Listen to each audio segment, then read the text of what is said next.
सरसीतट सुखदोटज निकट प्रिय भजनम ललिता मुखललनाकुल परमादर जजनम ब्रजकानन बहुमानन कमल प्रिय नयनम ब्रजकानन बहुमानन कमल प्रिय नयनम गुणमंजरी गरिमा गुण हरिवासन वयनम गुणमंजरी गरिमा गुण हरिवासन वयनम शुभदोदय दिवसे वृषरविजानिजदयितं शुभदोदय दिवसे वृषरविजानिजदयितं प्रणमामि च चरणान्तिकपरिचारकसहितं प्रणमामि च चरणान्तिकपरिचारकसहितं। पतित पावन श्रील गुरु महाराज जी की जय। अष्टोत्तर शत श्रील प्रभुपाद शिष्यपाद भक्ति सिद्धांत सरस्वती गोस्वामी ठाकुर जी की जय। अवधूत कुलोचूड़ामणि श्रील गौर किशोर दास बाबा जी महाराज जी की जय। श्रील सच्चिदानंद भक्तिनाथ ठाकुर महाशय की जय। श्रील जगन्नाथ दास बाबा जी महाराज जी की जय। श्री रूपानुग आचार्य वर्ग की जय।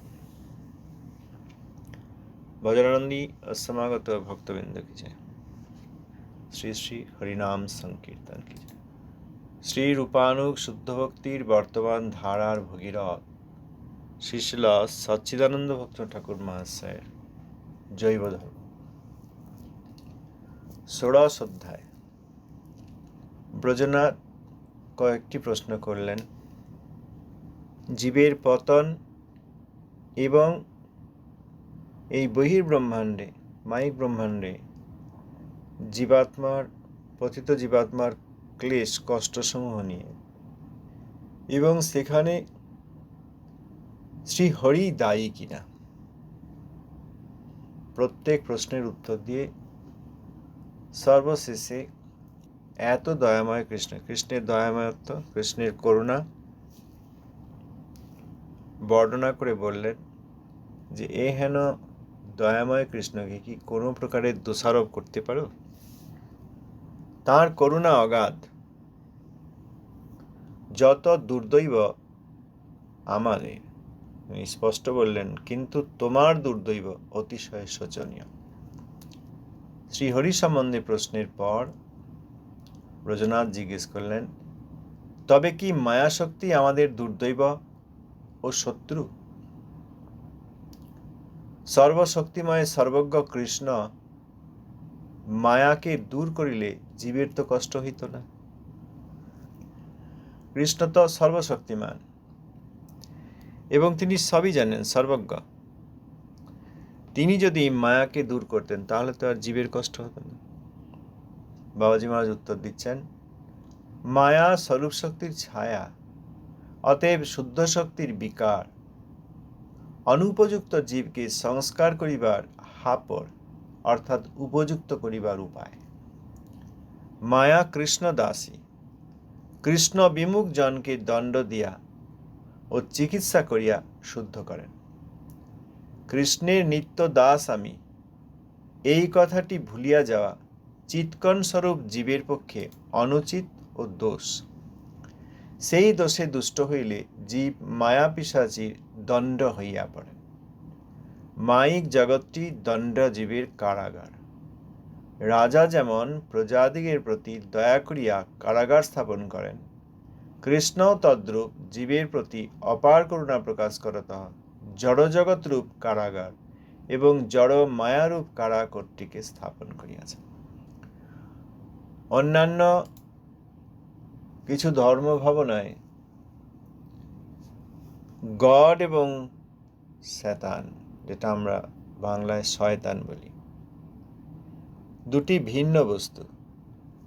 গড একদিকে, অর্থাৎ ঈশ্বর একদিকে, আবার তাঁরই বিরোধী শয়তান আরেকদিকে। শয়তান একটি ভিন্ন শক্তি তাঁদের ধারণায়। তাঁরা মনে করেন ঈশ্বরের বিরুদ্ধে এই শয়তান শক্তিটি কাজ করছে। এই ধরনের লোকজন প্রকৃত প্রস্তাবে কৃষ্ণ ভক্তিতে না এসে যেসব বইপত্র লিখেছে, সেই রকম একটি বইয়ে লেখা আছে যে মায়া হ্যাজ ওভারথ্রোন ভক্তি সিদ্ধান্ত গৌড়ীয় মঠ। যেভাবে লিখেছে আমি সেইভাবে বললাম। এইভাবে এই কথাটি আমরা বলিও না। এই কথাটি অযৌক্তিক, শাস্ত্রবিরোধী, শ্রীল প্রভুপাদের চরণে অপরাধ বিস্তার করে এবং তাঁরা প্রভুপাদের নাম নিতে জানেন না। তাঁরা যেভাবে লিখেছেন সেই রকম যতটুকু স্মরণ আছে সেটুকু বললাম। বলা উচিত নয়, তবুও না বললে বোঝা যায় না যে তাঁরা কি ধরনের ধারণা কৃষ্ণ ভক্তির নামে যে অপসংস্কৃতি এবং অসৎ সম্প্রদায়ের প্রতিষ্ঠান করেছেন, সেইখানে কি ধরনের ধারণা তারা নিয়ে এসছেন। তাঁরা মনে করছেন যে প্রভুপাদ ছিল সরস্বতী গোস্বামী ঠাকুর, তিনি শ্রী গৌড়ীয় মঠ প্রতিষ্ঠা করেছেন এবং কয়েক বছরের মধ্যেই মায়া সেই প্রতিষ্ঠানকে ছুঁড়ে ফেলে দিয়েছে। এসব কথা লেখা আছে বইয়ে, বই বিক্রি হয়। যারা কেনে তারা মনে করে আমরা কৃষ্ণ ভক্ত হয়েছি। এসব বই কেনে এবং পড়ে দিয়ে প্রভুপাদের চরণে এবং প্রভুপাদের গৌড়ীয় মঠের চরণে অপরাধ করে। এ আর বলে বোঝানো গেল না। প্রভুপাদ ছিল সরস্বতী গোস্বামী ঠাকুর বলেছেন যে ওই ধর্ম বা ওই ধরনের ধর্ম, ওই ধর্মে গড এবং শয়তান বলে দুটি পৃথক শক্তির তাঁরা পরিচয় দিয়ে থাকেন। কিন্তু তাহলে গড অর্থাৎ অলমাইটি অর্থাৎ সর্বশক্তিমান, তার সর্বশক্তিমানত্ব স্বীকার করা হয় না। কারণ আরেকটি শক্তি আছে যেটি তাঁর অসুবিধা করছে। কিন্তু বৈষ্ণব ধর্মে, শুদ্ধ ভক্তির ধর্মে ওই শয়তান বলে আলাদা একটি কনসেপ্ট নেই। এখানে বহিরঙ্গা মায়া, তিনি কৃষ্ণদাসী, তিনি অন্তরঙ্গা মায়ার ছায়াশক্তি স্বরূপ এবং তিনিও কৃষ্ণদাসী। ব্রজনাথের এখানে যে প্রশ্ন যে তাহলে মায়াশক্তি কি আমাদের দুর্দৈব এবং শত্রু? এখন তা যদি হয় তাহলে কৃষ্ণ সর্বজ্ঞ এবং সর্বশক্তিমান, ইচ্ছা করলেই মায়াশক্তিকে দূরে রাখতে পারতেন, তাহলে তো আর জীবের কষ্ট হতো না। জীবের কষ্ট নিয়ে খুব ভাবিত ব্রজনাথ, এখানে জীবের কষ্ট নিয়ে খুব ভাবিত। আমরাও আমাদের এবং আমাদের আশপাশের যেসব লোকজন তাদের কষ্ট নিয়ে ভাবিত। আবার এইসব দেখা যায় যে মানুষের কষ্ট নিয়ে খুব চিন্তিত, তারা আবার পশুদের কষ্ট নিয়ে চিন্তা করেন না। পশুকে হত্যা করে সেই পশুর শরীরের অংশ তারা ভক্ষণ করেন। আর মানুষের কষ্ট হলেই চোখে জল একদম, আর কণ্ঠ দিয়ে শব্দ বেরোয় না। অনেক প্রকারের জীবের মধ্যে মানব শরীরধারী ব্যক্তিদের প্রতি খুব দয়া, আর অন্যান্য জীবের দয়া নেই। এটি প্রকৃত প্রস্তাবের দয়াই নয়। যার দয়া আছে তিনি তো সর্বত্রই দয়াশীল হবেন। দয়া তো একটি ধর্ম, একটি গুণ, সেটি মানুষের প্রতি হবে, আর মনুষ্যতর প্রাণীর প্রতি হবে না, তা তো সম্ভব নয়। তো যারা ওই জীবের কষ্ট বলে চোখের জল ফেলেন, তাদের অবশ্যই জীবের পরিচয় সম্বন্ধে ধারণা নেই, জীবের নিত্যত্ব সম্বন্ধে ধারণা নেই, জীব শ্রীহরির বিভিন্ন অংশ, এই তত্ত্ব সম্বন্ধে ধারণা নেই। সেই ধারণাই এখানে, সেই বিষয়বস্তু এখানে আলোচনা করেছেন। এই জন্য ব্রজনাথের প্রশ্ন, মায়াশক্তি কি আমাদের দুর্দৈব? বাবাজি মহারাজের উত্তর যে এই বহিরঙ্গা মায়াশক্তি তিনি অন্তরঙ্গা শক্তি বা স্বরূপ শক্তির ছায়া, অতএব শুদ্ধ শক্তির বিকার। যে জীব উপযুক্ত এবং শ্রীহরির সেবা করতে উদ্গ্রীব, তিনি চিন্মণ্ডল মধ্যবর্তী অর্থাৎ বৈকুণ্ঠে পরাশক্তির দ্বারা স্থাপিত হন এবং তিনি পরাশক্তির কৃপা লাভ করে সপার্ষদ শ্রীহরির সেবা করেন। আর যে জীব অনুপযুক্ত, তাকে সংস্কার করার মতো, তাকে সংস্কার করার জন্য, যে আগে উদাহরণ দিলেন যে সোনার খাদ থেকে সোনাকে আলাদা করার জন্য দগ্ধ করতে হয় সোনাকে এবং নিষ্পেষণ করতে হয়, ঘষতে হয়। সেরকম অনুপযুক্ত জীবকে সংস্কার করার জন্য হাপড় অর্থাৎ উপযুক্ত করবার উপায়। কামারশালায় যে হাপড় গ্রামাঞ্চলে দেখা যেত, এখন আছে কিনা জানি না, এই একটা দড়ি দিয়ে টানা হতো, ওদিকে হাওয়া হতো আগুনে, তাতে আরও বেশি হাওয়া এবং হাওয়ার মধ্যে 20% শতকরা আপনাকে অক্সিজেন, অতএব বেশি হাওয়া গেলে তার মধ্যে বেশি অক্সিজেনও যেত এবং যে লোহা একদম তপ্ত আগুন, সেইখানে দেখা যেত আরও লাল হয়ে যাচ্ছে ওই হাপড় যখন দেওয়া হচ্ছে। অর্থাৎ উপযুক্ত করবার উপায়। সেখানে যেমন বেশি অক্সিজেন পাঠিয়ে লোহাকে আরও দগ্ধ করা যায়, আরও জারণ করা যায়, সেরকম বহিরঙ্গা মায়াদেবী অনুপযুক্ত জীবকে সংস্কার করার জন্য তিনি হাপড় স্বরূপ অর্থাৎ উপযুক্ত করার উপায়। তিনি কৃষ্ণদাসী অর্থাৎ কৃষ্ণের ইচ্ছাতেই এই কাজ তিনি করেন। তিনি কোনো ভিন্ন শক্তি নন। গড আর শয়তান কনসেপ্টের মতো তিনি ভিন্ন শক্তি নন। তিনি কৃষ্ণের ইচ্ছাতেই এইটি করেন, কারণ তিনি কৃষ্ণদাসী। কৃষ্ণবিমুখ যে জীব তটস্থ শক্তি থেকে উদ্ভূত, সেই অনুচিত জীবকে উপযুক্ত করার জন্য দণ্ড দেন, শাস্তি দেন, জীবের চিকিৎসা করে শুদ্ধ করেন। আমাদের চিকিৎসা এই অন্নাভিলাষিতার চিকিৎসা, আমি এইটা চাই ওইটা চাই, আমার শরীর এবং মন সম্বন্ধিত ব্যক্তি এবং বস্তু, সেইগুলো নিয়ে আমরা চিন্তিত। এই অন্নাভিলাষিতাই আমাদের রোগ, আর এইটিরই চিকিৎসা করেন মায়াদেবী। যতক্ষণ আমাদের মধ্যে অন্নাভিলাষিতা, ততক্ষণ আমাদের মধ্যে কৃষ্ণ দাসত্ব নেই, অর্থাৎ আমরা আমাদের যে আত্মস্বরূপ জীবস্বরূপ সেখানে প্রতিষ্ঠিত হইনি। যখন আমরা কৃষ্ণদাসী বহিরঙ্গা মায়াদেবীর শাস্তি গ্রহণ করব এবং আমাদের হৃদয়ের পরিবর্তন হবে, আমরা বুঝতে পারব যে কৃষ্ণের নিত্য দাস, তখন আমাদের মঙ্গল হবে। এই কথাটি ভুলে গিয়েই আমরা চিৎকণ জীব হয়েও অপরাধী হয়ে পড়ছি। এটি আমাদের পক্ষে অনুচিত। কৃষ্ণের নিত্য দাস আমি, এইটা ভুলে যাওয়াই আমাদের দোষ এবং এটা অনুচিত। কৃষ্ণের নিত্য দাস আমি, এই ভুলে যাওয়া যে দোষ, সেই দোষ হলে মায়াদেবীর দণ্ড জীবকে স্বীকার করতে হয়। এই জগতে যেমন কারাগার আছে, অন্যায় করেন, পাপাচরণ করেন, তাদেরকে কারাগারে রেখে শুদ্ধ করা হয়, সেই রকম এই বহিরঙ্গা মায়ার সমগ্র ব্রহ্মাণ্ডটি দণ্ডজীবের, অর্থাৎ যে জীব শাস্তিপ্রাপ্ত তাদের জন্য কারাগার। এখানে উদাহরণ দিয়েছেন, রাজা যেমন প্রজাদিগের প্রতি দয়া করে। দয়া বটে, কারাগার একটি দয়া, কারণ কারাগার থাকলে যারা পাপাচরণকারী অন্যায়কারী জীব, তাদেরকে সেখানে রেখে দণ্ড দিয়ে তাদের সংশোধন করা যায়। আর যেসব ব্যক্তি ভদ্রলোক, এই জগতের বিচারে ভদ্রলোক, ভালো লোক, পাপাচরণ করেন না, অন্যায় করেন না, ন্যায় পথে চলেন, অর্থাৎ দেশের নিয়ম মেনে চলেন, তাদেরকে অসুবিধা করেন না। সেরকম আমরাও দণ্ডপ্রাপ্ত জীব, কৃষ্ণ ভুলে বহির্মুখ, আমাদেরকে এই ব্রহ্মাণ্ডে রাখা হয়েছে। অতএব চিৎ ব্রহ্মাণ্ড, বৈকুণ্ঠে যেসব জীবগণ রয়েছেন,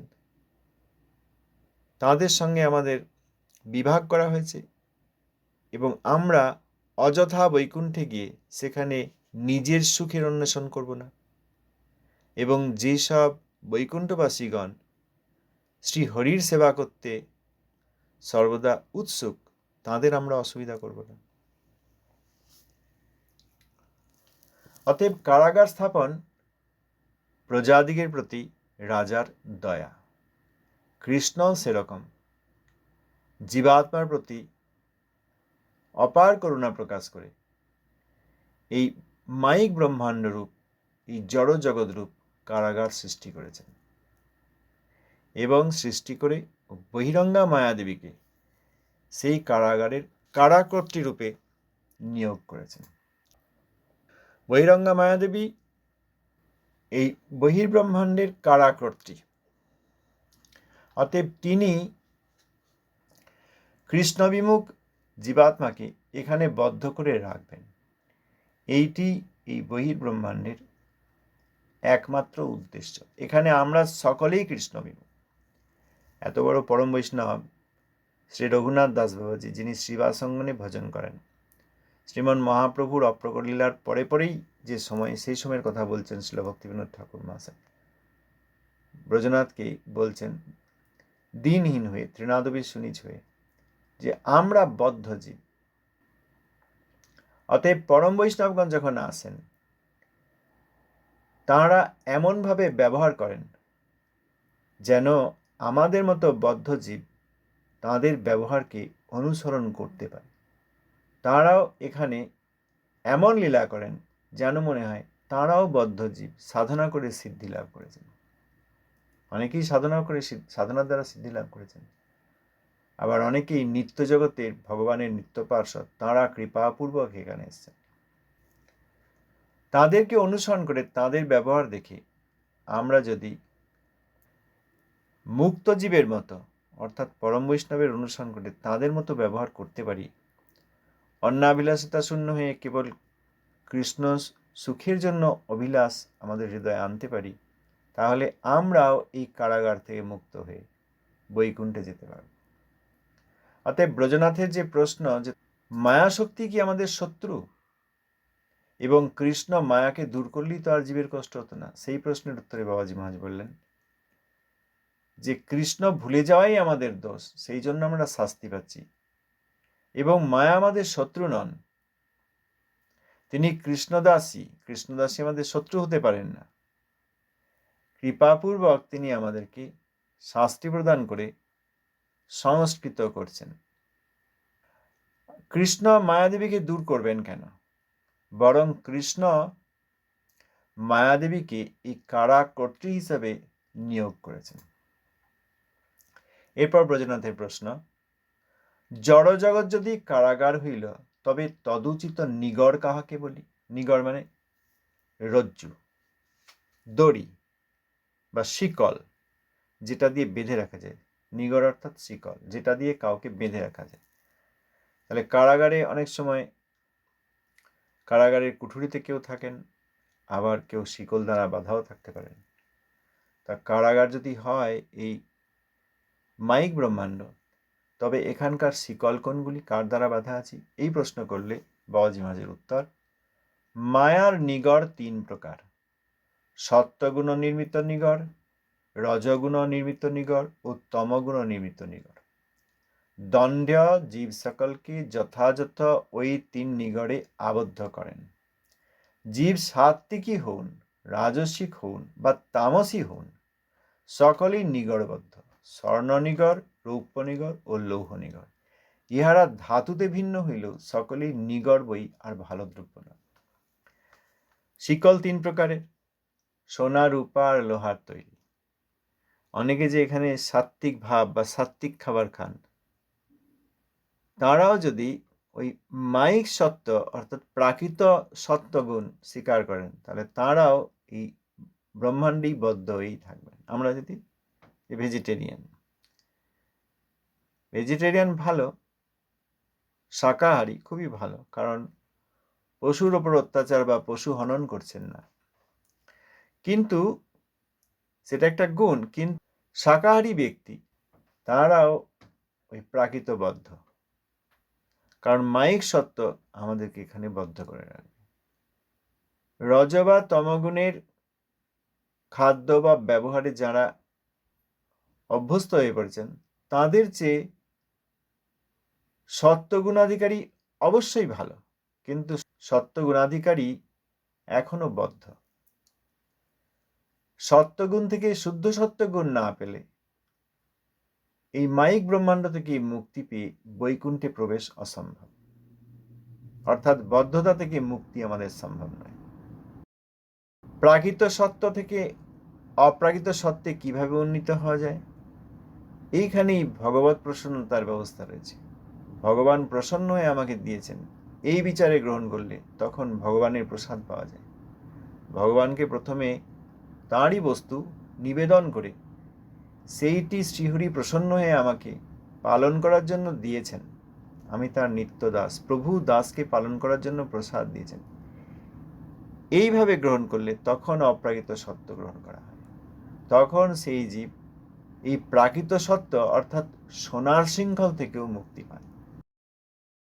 এরপর ব্রজনাথের প্রশ্ন, চিৎকণ বিশিষ্ট জীবকে মায়িক নিগড় কি প্রকারে বাঁধিতে পারে? খুব গুরুত্বপূর্ণ প্রশ্ন, কারণ আত্মা তো চিৎ বস্তু। এখানকার সত্যরজতম তো মায়িক গুণ অর্থাৎ প্রাকৃত। চিন্ময় আত্মাকে প্রাকৃত শিকল কিভাবে বাঁধতে পারে? উত্তরে বাবাজি মহারাজ বলছেন, মায়িক বস্তু চিৎ বস্তুকে স্পর্শ করিতে অক্ষম। জীব আমি মায়া ভোক্তা এই অভিমান করিবা মাত্র জীবের জড়াহংকার রূপ লিঙ্গাবরণ হইয়া পড়ে। সেই লিঙ্গাবৃত জীবের পদদ্বয়ে মায়িক নিগড় প্রযুক্ত হয়। সাত্ত্বিক অহংকার বিশিষ্ট জীব সকল উচ্চলোকবাসী দেবতা, তাহাদের পদদ্বয়ে সাত্ত্বিক বা স্বর্ণনিগড় প্রযুক্ত হয়। রাজস জীব সকল দেবতা ও মনুষ্য ভাব মিশ্র, তাহাদের পদে রৌপ্য বা রাজস নিগড়। তামস জীব সকল পঞ্চমকারীর জড়ানন্দে মত্ত, তাহাদের পদে তামসিক বা লৌহ নিগড় প্রযুক্ত আছে।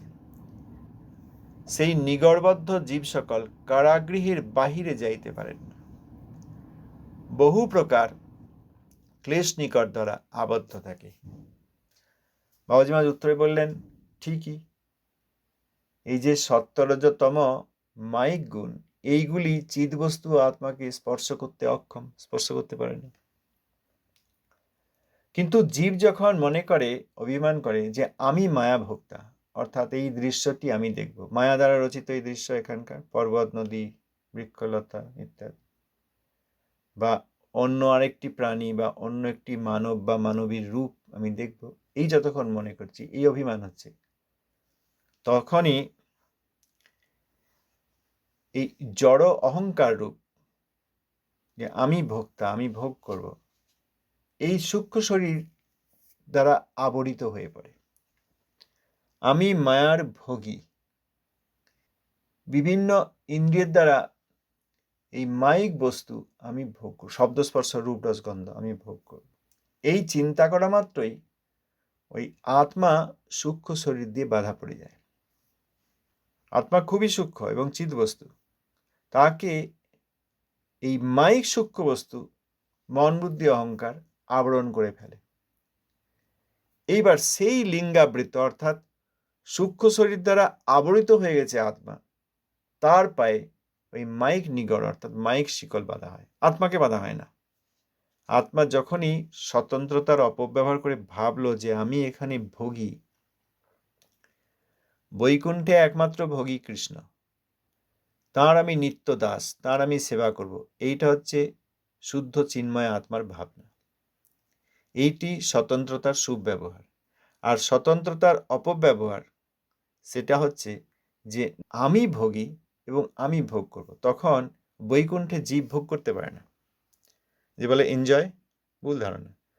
বৈকুণ্ঠ বা বৈকুণ্ঠ বস্তু জীব ভোগ করতে পারে না। যেখানে ভোগের ইচ্ছা, যে প্রসাদটা আমি খুব এনজয় করেছি, কীর্তনটা খুব এনজয় করলাম, এই যে ধাম পরিক্রমা হলো বা শ্রীপাঠ পরিক্রমা হলো বা গৌড়দেশ পরিক্রমা হলো বা ব্রজমণ্ডল পরিক্রমা হলো, খুব এনজয় করেছি, এইটি আমাদের ওই ভোগের ইচ্ছা। যতক্ষণ আমরা এনজয়ার বা ভোগী, ততক্ষণ আমরা ভক্তি লাভ করিনি, ততক্ষণ আমরা বদ্ধ। প্রাকৃত বস্তু এনজয় করা বা ভোগ সুখ করা এক প্রকার, কিন্তু ভগবানের প্রসাদ, ভগবানের নাম গান, ভগবানের অপ্রাকৃত কথা, ভগবানের রূপ, ভগবানের লীলা কথা, ভগবানের ধাম, ভগবত পার্ষদ, ভগবত ভক্ত, এদেরকে এনজয় করা যায় না। প্রাকৃত ভোগবাদী আমরা এখানকার রসগোল্লাটা যেমন খেতে চাই, তেমনি ভগবানের প্রসাদকেও খেয়ে জিভের স্বাদের দ্বারা বিচার করতে চাই যে কেমন রান্না হয়েছে। এখানে অপরাধ হয়, কারণ ভগবত সম্বন্ধীয় কোনো বস্তু জীব ভোগ করতে পারে না। অর্থাৎ যেখানে ভোগের ইচ্ছা সেখানে বন্ধন, আর যেখানে ভগবত ভক্ত সম্বন্ধীয় বা ভগবত ভক্তি সম্বন্ধীয় কোনো বস্তুকে ভোগের ইচ্ছা, সেখানে অপরাধ। অতএব আমরা যে মনে করলাম আমাদের স্বতন্ত্রতার অপব্যবহার করে যে আমি ভোগী, আমি ভোগ করব, তখনই ওই লিঙ্গ শরীর পেলাম, অর্থাৎ সূক্ষ্ম শরীর পেলাম, মন বুদ্ধি অহংকার। এইটিকে ওই মাইক সত্যরজতম শিকল বন্ধন করে, আত্মাকে বন্ধন করতে পারে না। আত্মাকে আবরণ করে সূক্ষ্ম শরীর, সেই সূক্ষ্ম শরীরকে বন্ধন করে মাইক 3 গুণ। এরপর বলছেন যে স্বর্গবাসী, স্বর্গ তো উচ্চলোক, এই পৃথিবী, তার উপরে ভূবলোক, তার উপর স্বর্গ, তার উপরে মহাজন তপসত্য, পৃথিবীর নিচে অতল, বিতল, সুতল, তলাতল, মহিতল, রসাতল, পাতাল। তো পৃথিবী অপেক্ষা যে উচ্চলোক স্বর্গ, সেখানকার অধিবাসী দেবতা আদি, তাঁদের পায়ে সাত্ত্বিক শিকল। আমরা যে দেখি যে এখানে স্মার্তলোকের অনেক দেবতা পূজা করে, কার পূজা করছে? তাঁরাও বদ্ধ, তারা সোনার শৃঙ্খলে বদ্ধ, তারা সাত্ত্বিক, কিন্তু তারাও এই জগতে বদ্ধ। বদ্ধ জীব, পৃথিবীর বদ্ধ জীব, স্বর্গের বদ্ধ জীবদের পূজা করছে। হ্যাঁ, তাদের অধিকার আরো বেশি, কাউকে কাউকে ভগবান বিশেষ অধিকার দিয়েছেন, তবুও পৃথিবীর বদ্ধ জীব স্বর্গের বদ্ধ জীবের সেবা করছে, পূজা করছে। তাতে ওই মাইক কিছু সুখ সুবিধা লাভ হচ্ছে, কিন্তু মাইক ব্রহ্মাণ্ড থেকে মুক্তির উপায় হচ্ছে না, ভগবত ভক্তির ব্যবস্থা হচ্ছে না। স্বর্গে উচ্চলোকবাসী দেবতা, তারা মাইক সত্যগুণের দ্বারা সোনার শৃঙ্খলে বদ্ধ, আর যেসব রাজসিক জীব, দেবতা এবং মনুষ্য ভাব মিশ্র, তাদের পায়ে রূপার শৃঙ্খল, রাজস নিগর। আর তামস জীব, তারা জড়ানন্দে মত্ত, তাদের পায়ে তামসিক বা লৌহ নিগর। এই কোন বদ্ধ জীবী এই কারাগৃহ, অর্থাৎ এই মাইক ব্রহ্মাণ্ডের বাইরে যেতে পারে না, এবং এখানে থেকে অনেক প্রকার ক্লেশনিকর দ্বারা আবদ্ধ থাকে। স্বর্গের যে সুখ, সেটিও দুঃখ প্রসব করবে। যে পরিমাণ পূর্ণ হয়েছে সেই পরিমাণের সমানুপাতে স্বর্গবাসী হবেন। পূর্ণ শেষ হলেই আবার এই পৃথিবীতে আসতে হবে। আজ এই পর্যন্ত। ধন্যবাদ, প্রণাম। কেউ কিছু বলতে চাইলে বলতে পারে। জয় গুরু।